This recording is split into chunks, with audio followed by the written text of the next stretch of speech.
La primera pregunta que tengo es sobre los ventiladores. A la fecha, ¿cuántos ventiladores se han comprado? ¿A qué empresas se les compraron? ¿Por cuánto se ha comprado? ¿Y qué sucedió con la compra que creo que se detuvo en abril, el 25 de abril, que era por 5.2 millones de dólares, que se anunció que se iba a suspender y que estaba siendo investigada por el Ministerio Público? ¿Esa compra al final se realizó o no se realizó? ¿Esos equipos llegaron o no llegaron? Pero en esencia, si nos pueden por favor explicar un poco a la ciudadanía, a los diputados, cuántos ventiladores tenemos, cuántos se compraron, a qué precio, a qué empresas, y específicamente esa compra que se cuestionó y que se detuvo, en qué quedó y en qué terminó. Presidente, por favor, si le puede ceder la palabra a los ministros. Supongo que sería el ministro de Salud el que responde esta pregunta. Para responder, el ministro de Salud, Paco Sucre. Sí, muchas gracias. Solo para pedirle la posibilidad de que responda la Directora Nacional de Provisión de Servicios, que es el departamento en el cual se manejan las solicitudes, los déficits, necesidades y en materia de abastecimiento para todas las instalaciones. Así que si usted me lo permite, honorable y señor presidente, le cedo la palabra a la doctora Yelki Hills. En el tema de los ventiladores, inicialmente el proceso que está preguntando de una compra que no se dio, estos son ventiladores marca Drager, eran 28 ventiladores y no hubo compra, toda vez que fue una donación. Y esta donación fue distribuida a diversos hospitales, recordando que la sustentación, ya sea en la adquisición de equipos, se da en base a las necesidades que las instalaciones de salud, los hospitales y las regiones expresan por nota escrita. En el tema de cuántos ventiladores contamos, o la parte de adquisición por mesa conjunta y también por presupuesto regular, hablamos de un promedio de 230 ventiladores distribuidos a nivel regional. Las marcas son diversas, recordemos que el año de pandemia fue un año donde la adquisición de este insumo tan sensitivo eran muchos países buscando la disposición de ventiladores y donde un ventilador hace la diferencia entre la vida y la muerte de un paciente que requiere una unidad de cuidados intensivos. Así que la marca, disculpe, puede variar. El tema de adquisición también, dependiendo incluso en el momento que fue adquirido. Si vamos a los meses de noviembre y diciembre, el poder contar con un ventilador era una logística. El monto puede variar, puede andar en 20.000 a 30.000, 45.000, dependiendo de las marcas. Nosotros en realidad buscamos que los ventiladores, más que marca, cumplan con criterio técnico y ficha técnica. Ese en realidad es el haber en la parte del Ministerio de Salud, toda vez que la regulación existente, proceso y procedimiento así lo establece. Gabriel Silva. Gracias, presidente. Me gustaría que nos aclararan alguna información. Bueno, primero yo hice referencia a una compra, no una donación, de 100 ventiladores automáticos que se dio por alrededor, iba a hacerse por 5.8 millones de dólares. No es lo mismo que la donación. Primero es saber qué sucedió con esa. Y si después nos puede responder de una forma clara, precisa y específica, nuevamente hago la pregunta. ¿Cuántos ventiladores hemos comprado? ¿Cuánto es la cantidad? ¿Cuántos ventiladores? ¿A qué empresas se han comprado esos ventiladores? ¿Y cuánto han salido el total de esos ventiladores? Es bastante sencilla la pregunta. ¿Cuántos ventiladores? ¿A qué empresas? ¿Y cuánto ha salido? Esas tres cosas. Para responder, la doctora. Doctora Yelki Gil, directora de Provisión. Compras de 100 ventiladores de distintas marcas por mesa conjunta. Podemos hablar de Metrotonic, Alfamedic, Casa del Médico, viendo el tema de los ventiladores. El monto ahorita aquí, exacto, no se lo puedo dar, pero sí se lo puedo proporcionar, porque estamos hablando de cifras precisas de forma oficial, así que con mucho gusto se lo podemos brindar.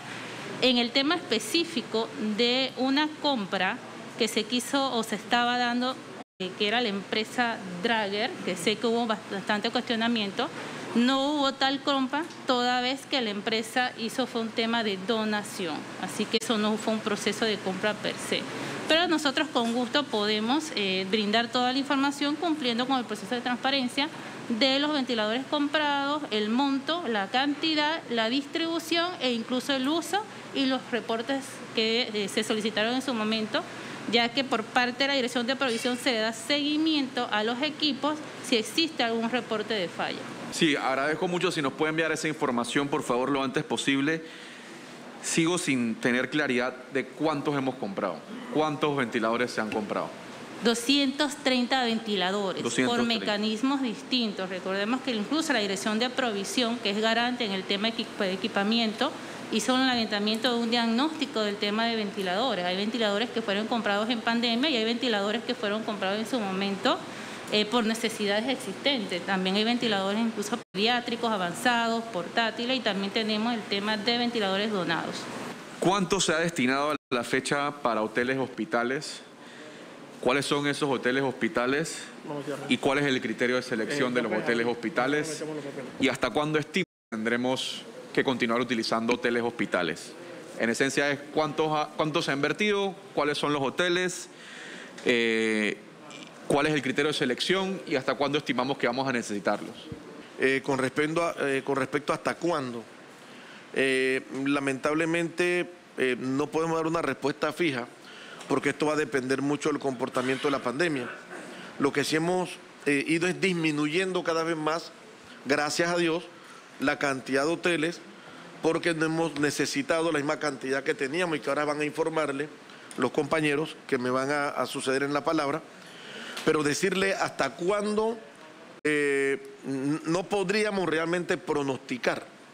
Esto, vuelvo y repito, dependería de la permanencia y la constancia de la pandemia y la presencia del virus en nuestro país, ya que esto es una estrategia para aislar principalmente a todas esas personas que son COVID positivos, que son asintomáticos o leves, para sacarlo del seno familiar y evitar que nos contagien a su familia. Así que mientras nos mantengamos ante la pandemia, consideramos que hay que mantenerla como estrategia. Para responder las otras preguntas del honorable diputado, le daría la palabra primero a la doctora Yelkis Giles y posteriormente al licenciado Luis Moreno. Sí, para agregar ahí a la pregunta también, retornando al tema de los ventiladores y aprovechar el tiempo, a los 230, ¿se les tiene que dar algún mantenimiento y el mantenimiento los da la empresa que los donó o eso se tiene que contratar aparte? Y si el mantenimiento se paga o también es donado. Buenas tardes, doctora Yelkis Gil, directora de Provisión. Efectivamente, por ser equipo, se debe contemplar un tema de mantenimiento. Si son adquiridos en el tema de adquisición, estos equipos, cumpliendo con su criterio técnico, su ficha técnica e incluso lo que requiere, se debe cubrir con el mantenimiento por parte de la empresa o proveedor que se le adjudica el acto. Si es en el tema de las donaciones, también se solicita a las empresas, por lo general, que tienen representación aquí en Panamá, el tema de la garantía. Adicionalmente, nosotros como Dirección de Provisión hicimos un diagnóstico no solamente en el tema de equipamiento de ventiladores, sino el levantamiento de equipos como CAT, resonancia, para ver el tema de mantenimiento preventivo y correctivo y también hacer el descarte de aquellos equipos que tengan ya de 10 años que no vale la pena hacer un levantamiento de mantenimiento toda vez que la vida útil de estos equipos ya no es viable. Pero perdón, a los ventiladores donados, ¿hay que pagarles el mantenimiento o también el mantenimiento es donado? Todo lo que es donado no se le paga en mantenimiento. Esos son acuerdos en la parte de donación, porque la parte de donación está claramente reglamentada y se trabaja en base a dispositivos, que es la dirección de dispositivos, provisión y, en la parte de biomédica, dependiendo del rubro que es donado, igual para medicamentos, reactivos, todo lo que entra al país donado tiene un proceso.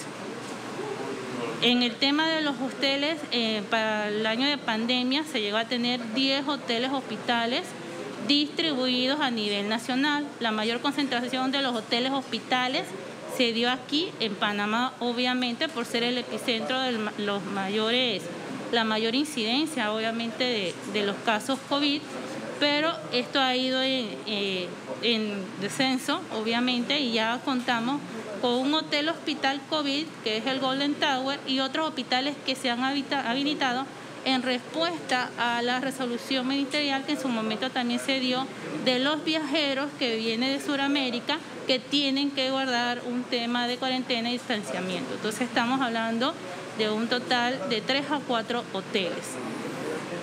El tema de la escogencia, eso sí se lo dejo a la parte de la dirección de administración. Dígame. ¿Cuánto se ha gastado? Lo va a decir el director de administración, por ser un monto fijo que tiene que dar. Ok, también para que aclaren cuánto se ha gastado, ¿no? Nombre y cargo, por favor, y ojalá podamos contestar en respuesta cerrada para que el diputado pueda tener la oportunidad. Pues las respuestas son muy largas. Por favor. Correcto. Buenas tardes, mi nombre es Luis Carlos Moreno, director del Ministerio de Salud. A la fecha, nosotros hemos realizado un desembolso de 3.969.405 balboas con 99 centavos en pago de hoteles solidarios. Ese sería el desembolso que se ha realizado hasta la fecha. Ok, hasta la fecha, nosotros en este momento, tal y como señaló la doctora, hay una variedad de hoteles. En este momento nosotros tenemos en activo 4 hoteles que están siendo utilizados para el alojamiento de las personas que realizan cuarentena provenientes de Sudamérica y los países que tienen la cuarentena obligatoria, que son el Hotel Gamboa Rainforest, el Hotel Oriental, el Hotel Central Park y el Hotel Caribe. La forma de escogencia de estos hoteles, la verdad, hoy día es la posibilidad de que el hotel nos pueda brindar las condiciones y acepte la rigurosa estrategia que se plantea por parte del personal técnico. Lleva la presencia de unidades de la Policía Nacional, enfermería y todo este tipo de cosas. Ahí mencionó 4 hoteles y los otros restantes. En este momento nosotros tenemos 4 hoteles en activo y un hotel para el alojamiento de personas positivas, que es el Hotel Golden Tower. El resto de los hoteles le doy la palabra a la doctora para que le aclare, por favor, y disculpe, señor presidente. En relación a los hoteles, año 2020, trabajado en conjunto, no asegurado casos COVID. Tuvimos uno en Colón, en Las Cumbres, era compartido entre Colón y la región. Esta es una región sectorizada, limítrofe. Tuvimos también en su momento 4 hoteles aquí en Panamá, de los mencionó el licenciado Moreno, y que actualmente son no COVID, obviamente por la dinámica que estamos viendo en el tema de la pandemia. Uno en Changuinola, también tuvimos uno en Chiriquí, que es el Hospital Nacional, actualmente no, ya que pudimos habilitar un centro COVID para la atención la atención de la población. Uno en Veraguas, que actualmente está, que es el Hotel Vista Lago. El de Colón se trasladó con el apoyo de Zona Franca, que apoyó en conjunto con la Caja la habilitación de un hotel más cerca dentro de la región. Y Las Cumbres quedó para la región norte, parte de la región de San Miguelito, y los restos obviamente aquí en Panamá. Diputado Silva. La selección de esos hoteles se hizo por medio de una convocatoria abierta donde los hoteles se postulaban, o fue elegido por el Ministerio de Salud. Marilyn, Bernardino, Raúl Ayala, Robinson. No puede ser. Bueno, la Dirección de Provisión no participó directamente en la convocatoria, pero conocedora de los procesos administrativos de la Dirección del Ministerio de Salud y sabiendo que no se hacen actos dirigidos, sino que se hace un tema de convocatoria según las requisiciones o los pliegos o las necesidades de la población. Los hoteles pueden tener ofertas diferentes, estamos hablando de hoteles que pueden tener 200 habitaciones, hay otros que tener 40, 50. En ese tema de pandemia hay que hablar también del tema de la disponibilidad. Recordar que cuando se hizo la utilización de los hoteles hospitales, que era un concepto nuevo que se estaba trabajando para poder brindar a la población, sacarlos de su casa, para no poner en riesgo a la población y tener que ir un tema de aislamiento, no muchos hoteles, también hay que decirlo, sino el tema de aprehensión de poder ofertar su hotel, toda vez que ser utilizado como hotel COVID también puede ¿cómo decirle?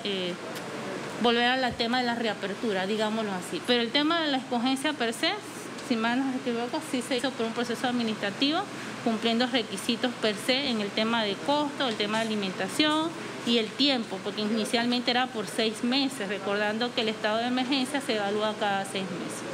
Gracias, presidente. Una pregunta que probablemente ya se la han hecho bastante, pero yo creo que es importante hacerla en este momento para los que nos sintonizan, es el pago del personal de salud y los insumos médicos. Desde el inicio de esta pandemia, esta comisión y la ciudadanía se ha manifestado en lo importante que es pagarle a los médicos a tiempo. Y sin embargo, recientemente también ya vimos que nuevamente a varias enfermeras no le han hecho el pago, que faltan insumos para ser tratados las personas. ¿Por qué sigue sucediendo esto? Y si esto es algo que no se puede arreglar hacia futuro, ¿qué tendría que pasar y qué puede hacer la Asamblea para asegurar que esto no vuelva a suceder? O sea, ¿por qué sigue sucediendo a pesar de que llevamos ya más de un año haciendo el llamado de atención y más de un año ya las enfermeras saliendo a la calle a manifestarse? La verdad que aquí hay muchos aspectos que evaluar, honorable diputado. Hay insumos sensitivos que ni siquiera teniendo el presupuesto podíamos adquirirlo, porque estábamos muchos países solicitando lo mismo al mismo tiempo. Guantes, medicamentos como rocuronio, propofol, pentaglobulina, renglones sensitivos, porque el alto consumo de estos renglones en las unidades de cuidados intensivos, unidades de cuidados respiratorios y también para el tema de equipo, se hacía difícil el tema de la accesibilidad. De ahí nace, en conjunto con la Caja del Seguro Social, el hacer una estimación y proyección. Y vamos a decirlo porque hay que decirlo.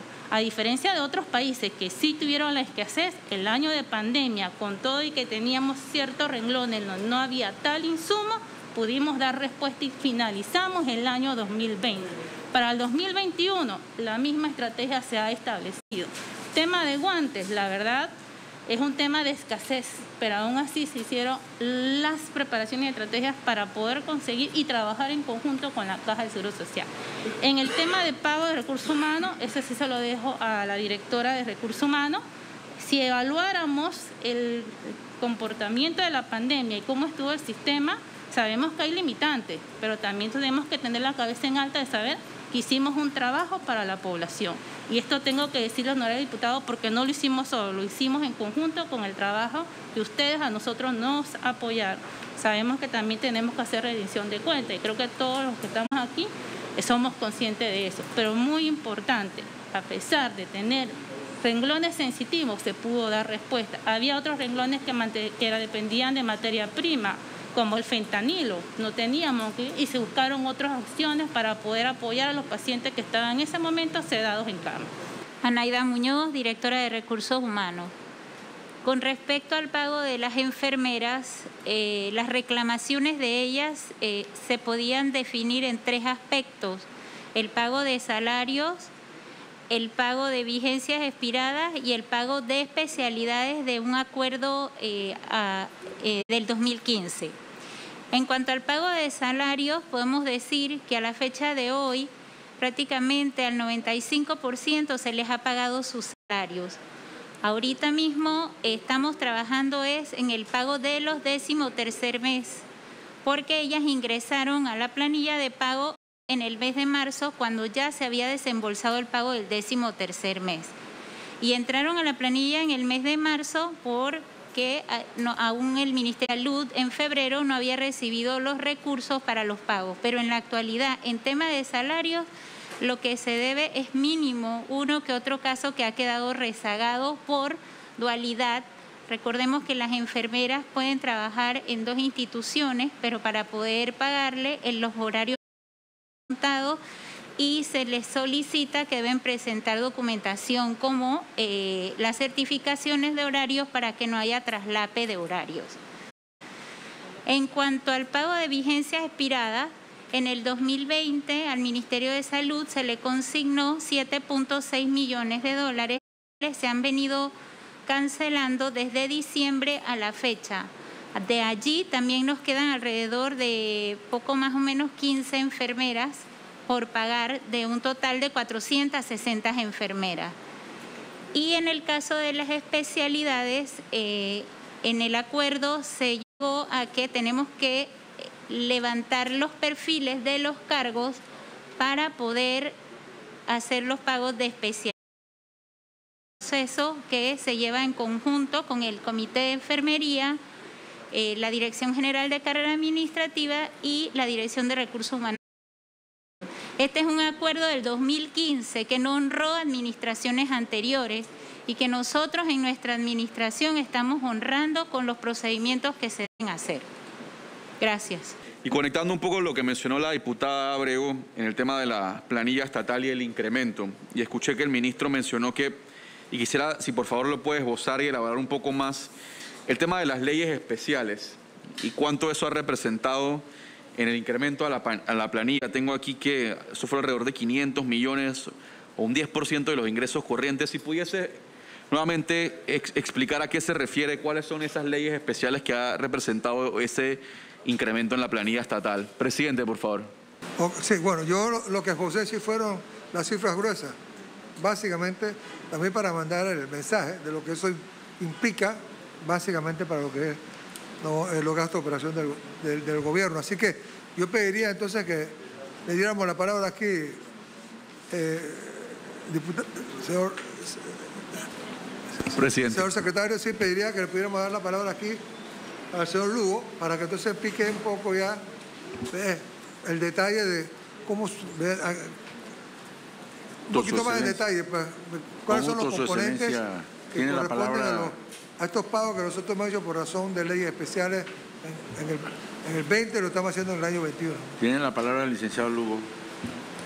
Gracias, señor presidente. Honorable diputado, en referencia a las leyes especiales, históricamente en Panamá, cada ciertos periodos surgen nuevos gremios y por una ley aprobada por la Asamblea Nacional se le da el derecho. ¿Sí? Recordemos que en una época había nada más los médicos, habían educadores, un grupo reducido. Pero como dije, a través del tiempo se ha incrementado tanto las leyes especiales que estamos hablando de aproximadamente alrededor de un 80% del funcionariado público de planilla regular fija son leyes especiales. Y cada 2 años los gremios tienen cambios de categoría, ascenso por jefatura, ejecutorias, producto de la especialidad, así como las educación, salud, los psicólogos, los trabajadores sociales, todos estos gremios es lo que ha ido incrementando el presupuesto, la inflexibilidad y rigidez del presupuesto público. Por eso, el año 2000 se terminó de honrar las obligaciones con el Ministerio de Educación de que las administraciones anteriores habían dado 3 tramos de 300 balboas a la base a los educadores. O sea, que un educador en 6 años podría tener 900 balboas fuera de la base que él tenía. Y eso incrementa en base a los porcentajes que se aplican de acuerdo a su ley el monto de los sueldos. Y por supuesto su correlación, la contribución a la seguridad social, los sobretiempos, que eso tienen un porcentaje de aplicación de acuerdo a cada especialidad, honorable diputado. Para proseguir, el honorable Silva. La repregunta es específicamente en lo que ha mencionado. ¿Hay algunas leyes especiales nuevas y cuáles son las que han causado este incremento? No, esto es acumulativo, perdón, presidente. Honorable, esto es acumulativo. Licenciado Lugo, yo le doy la palabra. Sí, perdón, presidente. Para responder el licenciado Lugo. Gracias, presidente. Eso es acumulativo, honorable diputado. Si, por ejemplo, si hoy se aprueba una nueva ley X, al próximo año, si está contemplado, eso se acumula a las anteriores leyes especiales. Estamos hablando que pueda, por ejemplo, el caso de salud, y quiero que me corrijan los compañeros de salud, creo que hay como alrededor de 30 a 35 gremios especiales. ¿Me explico? Y eso no ha sido de la noche a la mañana, sino poco a poco se han ido incorporando. Así, la última que yo recuerdo eran los psicólogos, que cuando estaba el doctor Alexander era el ministro de Economía en aquella época, y observamos los tramos, los 4 o 5 elementos que querían poner en la ley para los cambios de categoría de los distintos representantes de la profesión. Para proseguir, el honorable Silva. Sí, la última pregunta, presidente, para el director de la Caja de Seguro Social. Y es sobre el tema de la viabilidad del seguro de desempleo. ¿Qué tan viable se ve esto a futuro en Panamá? ¿Qué tan posible? ¿Y qué pensamientos tiene usted y cómo ve esto procediendo en Panamá? Presidente, por favor. Para contestar, el honorable Enrique Lao al diputado Silva. Muchas gracias, señor presidente. La verdad, honorable diputado Silva, que esa es una pregunta que requiere un análisis muy profundo, porque si bien es cierto, tiene un profundo sentido social de solidaridad con aquellos que han perdido el empleo, también requerimos tener un análisis muy completo de dónde vamos a financiar eso. Como dicen los americanos, there is no free lunch. No hay almuerzo gratis, alguien tiene que pagar la cuenta. Y en este momento en que estamos en una institución que está luchando por sobrevivir, donde los esfuerzos van dirigidos en este momento a reflotar al subsistema exclusivo de beneficio definido dentro de un diálogo nacional, el introducir esta ayuda, porque es bastante, muy solidario, yo no lo veo viable en este momento. Eso es todo, presidente. Gracias. Gracias, señor presidente.